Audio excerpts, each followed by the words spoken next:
লিস্টে ক্রিকেটে সৌম্য সরকারের আছে ডাবল সেঞ্চুরি। আরও একবার বড় একটা ইনিংস খেলেন সৌম্য, তুলে নিয়েছেন ক্যারিয়ারের নবম লিস্টে 100।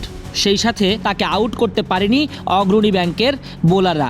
112 বলে 153 রানের অপরাজিত এক ইনিংস খেলেন সৌম্য সরকার, যেখানে স্ট্রাইক রেট 136, 17টা 4 হাঁকিয়েছেন, 6টা 6, অর্থাৎ 104 রান করেছেন বাউন্ডারি থেকেই 153 রানের মধ্যে।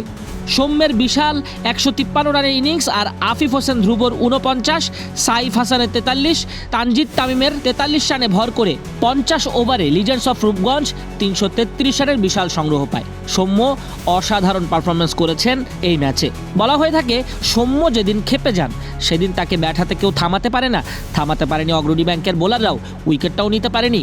সৌম্য প্রায় 161 মিনিট ক্রিজে থেকে এই 153 রানের ইনিংসটা খেলেছেন।